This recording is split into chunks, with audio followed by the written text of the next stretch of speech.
कल 6 तारीख है, कल विधानसभा का इलेक्शन है और हमको वोट डालना है। अब दिक्कत ये है कि जिस सोसाइटी में हम रहते हैं, इस सोसाइटी में 2 पोलिंग बूथ है, एक मेरे घर से 10 कदम की दूरी पे और एक 100 मीटर की दूरी पे, और इन दोनों ही पोलिंग बूथ पे मेरा नाम नहीं आया। ठीक है, घर पे एक पर्ची आती है कि ये जगह आपको जाना है। ठीक है, वो नोटिस होता है, नोटिफिकेशन होता है, जो भी होता है। घर पे उस बारे में पूछे क्योंकि मेरा नहीं आया था, तो बोले सब कि अगर ये नहीं आता तो आप वोट नहीं डाल सकते। हो सकता है उनको नहीं पता होगा, अधूरी जानकारी होगी, हमको भी इस बारे में कोई जानकारी नहीं है। तो इलेक्टोरल लिस्ट में जब इलेक्शन कमीशन पे हम चेक किए तो मेरा वोटिंग बूथ मेरे घर से 5 किलोमीटर 6 किलोमीटर की दूरी पे दिग्गा में किसी स्कूल में दिया हुआ है। ठीक है, कोई गर्ल्स स्कूल है। हम कभी गए नहीं हैं उस जगह पर हम जाएंगे कल। अब मेरे बस मन में यही सवाल है कि ठीक है, बहुत ज़्यादा डिस्टेंस नहीं है, पर अगर बोला जाता है नियरेस्ट, है ना, तो नियरेस्ट में तो मेरे भाई 2 पोलिंग बूथ था, दोनों में मेरा नाम क्यों नहीं आया? हमको खुद के मतलब होता है ना, कष्ट देकर जाएंगे यहाँ से वहाँ तक। ठीक, चलो वो भी करेंगे, देश की बात है, करेंगे। बट सबसे बड़ी बात ये है कि कल डिसाइड होगा वहाँ जाने के बाद कि हम वोट दे पाएंगे या नहीं दे पाएंगे। उसके बाद हमको पता चलेगा कि ये जो मोटो चल रहा है देश में, 1 वोट 1 नेशन, ठीक है, ये सही है या नहीं है।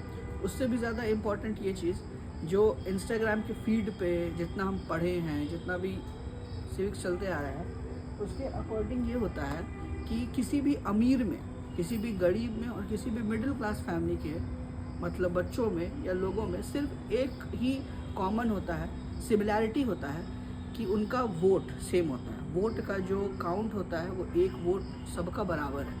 अब देखते हैं ये बात कितना सच है कितना नहीं है, वहाँ जाने के बाद डिसाइड होगा। क्योंकि अगर हम वोट डाल पाएँ तो ठीक है, आपका ये जो लोगो है, आपका ये जो चल रहा है कोट, एकदम सही है। अगर नहीं है तो भैया एक और रील बनेगा इस बार। ठीक है, तब भाई सुबह हो गया है, हमारे घर के ही बाहर देखो सारा सब कुछ लगा हुआ है सेटअप। अपन जा रहे हैं अब वोट देने के लिए और पेपर देखते हैं कैसा है क्या है, बाकी वहाँ पहुँच के पता चलेगा। चलो भाई, मेरे घर से 7.9 किलोमीटर की दूरी पे है। ठीक है, बट फिर भी अभी हम जाएंगे, देखते हैं वहाँ जाके क्या होता है। आके दिया है, ठीक है, अभी घर पे आया था और मतलब ठीक है, ये तो अपना जानने वाला था तो ला के दे दिया। अब देखते हैं वहाँ ही सब मिलता है या नहीं मिलता है, देखा जाए। मेरे घर से 7.8 किलोमीटर दूर, शायद उस गली में है वोटिंग, दीघा में। बाप रे बाप, देखा सबने पर कोई आवाज नहीं उठाएगा। वक्त का पहिया है, घूम कर फिर आएगा। बंद घड़ी भी 2 बार सही समय बताती है। ये कलयुग है जनाब, यहाँ कर्म भी होंगे और कांडों का भुगतान भी किया जाए।